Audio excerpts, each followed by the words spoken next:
ओम श्री गणेशाय नमः। मित्रों, आज इस वीडियो के माध्यम से हम बात करेंगे भ्रात प्रेम मर्यादा पुरुषोत्तम श्री राम के गुण और चरित्र के बारे में। इस समय हम जानकारी आप लोगों से साझा कर चुके हैं और पिछले वीडियो के माध्यम से मातृ प्रेम के बारे में जानकारी साझा की थी और आज का हमारा प्रसंग है भ्रात प्रेम।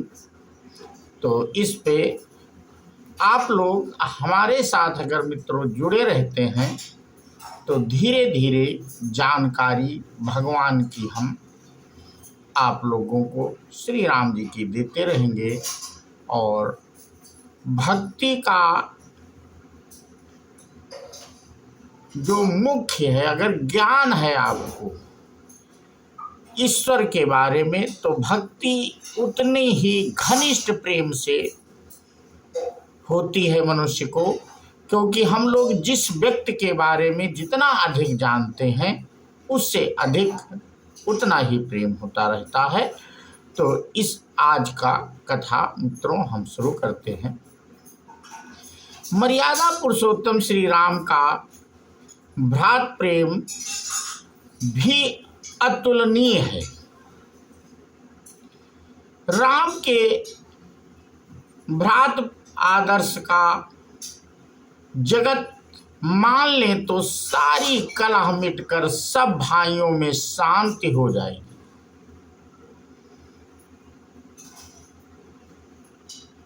आम लड़कपन से ही अपने तीनों भाइयों से अत्यंत प्रेम करते थे, सदा उनकी देख रेख करते थे और उन्हें सुख पहुंचाने तथा प्रसन्न करने की चेष्टा करते। समय समय पर खेल में स्वयं हार मानकर उन्हें जिता देते थे। तीनों भाइयों को एक साथ लेकर ही भोजन करते, चारों के साथ ही हुए। जब महाराज दशरथ जी ने राम जी के राज्याभिषेक का आयोजन किया, तब यह सुनकर आपके मन में बड़ा ही खेद हुआ। भगवान श्री राम पश्चाताप करते हुए कहा, हमारे निर्मल कुल में यह एक प्रथा बड़ी अनुचित है, जो दूसरे भाइयों को छोड़कर अकेले बड़े भाई को राज दिया जाता है। अरे हम यह जन्मे एक साथ खाना पीना सोना जागना लड़कपन खेल कर्णवेद और उपनयन संस्कार सब एक साथ हुए और विवाह उत्सव भी सबके एक साथ हुए। अब यह राज मुझे अकेले क्यों मिलता है? तो जन्मे क संग सब भाई, भोजन शयन के लरिकाई, करन भेद उपबीत बियाहा, संग संग सब भय उछाहा, विमल वंश बहु अनुचित, एक बंधु बिहाई बड़े ही अभिषेक। श्री राम जी को अपने राज्याभिषेक का प्रस्ताव बहुत ही अनुचित जचा। केवल पिताजी की आज्ञा, प्रजा के हित और भाइयों की प्रसन्नता के लिए ही उन्होंने अपना राज्याभिषेक स्वीकार किया था। इसी से बन जाने के समय भरत को राज्य मिलने की बात से आपको बड़ी प्रसन्नता हुई। वन में आपने लक्ष्मण जी से स्पष्ट शब्दों में कहा, हे लक्ष्मण, मैं सत्यपूर्वक और आयुध को छूकर प्रतिज्ञा पूर्वक कहता हूँ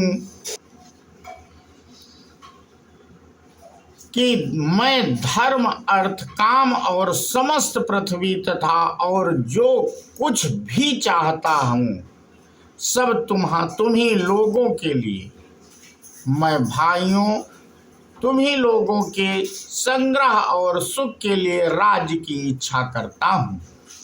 हे लक्ष्मण, भरत तुम और शत्रुघ्न को छोड़कर यदि मुझे कोई सुख मिले तो उनको आग में जला दे। धर्ममर्थ चा कामं चा पृथ्वी चापि लक्ष्मण, इच्छामि भावतामर्थे एतत् प्रतिशृणोमि ते। भ्रातॄणां संग्रहार्थ चा सुखाय चापि लक्ष्मण, राज्यमप्यहेमिच्छामि सत्येनायुधमालभे। यादिना भरतं त्वां चा शत्रुघ्नं वापि मानद, भवेन मम सुखं किंचित भस्म तत् कुरुतासिखी। लक्ष्मण जी के सामने आप भरत जी की प्रशंसा करते करते नहीं अघाते और भरत का गुणशील स्वभाव कहते कहते प्रेमार्णव में डूब जाते। कहत भरन गुणशील सुभाऊ, प्रेम पयोधि मगन रघुराऊ।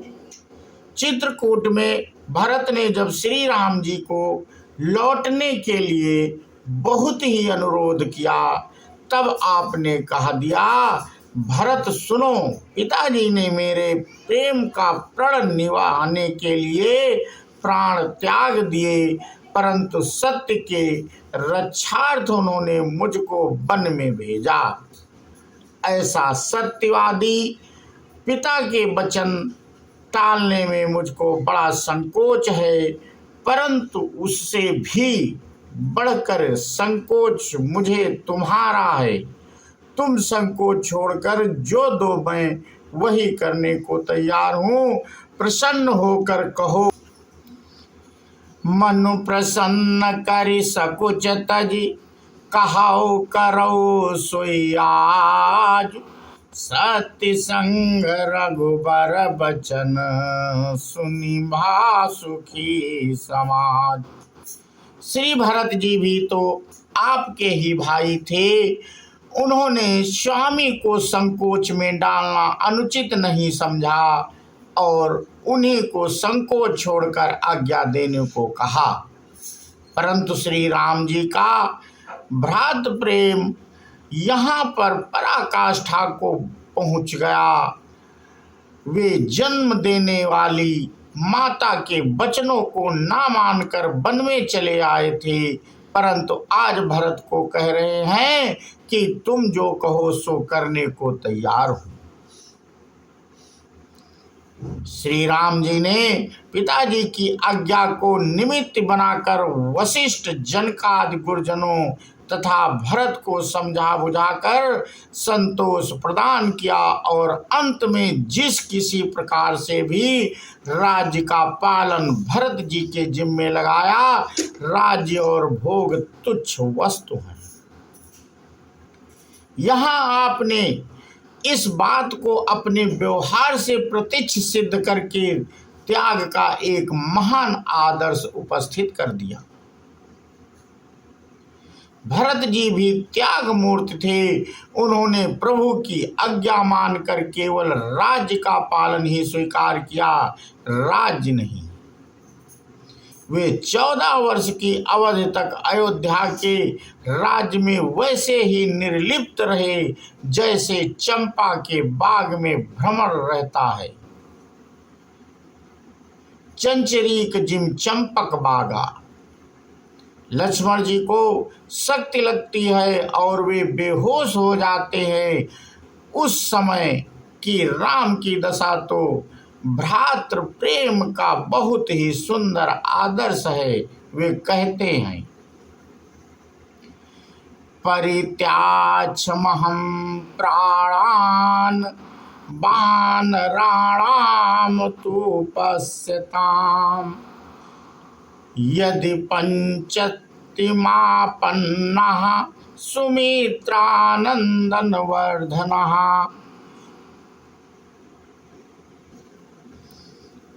यदि सुमित्रा का आनंद बढ़ाने वाले लक्ष्मण के प्राण चले जाएंगे तो मैं वानरों के देखते देखते ही अपने प्राण को त्याग दूं।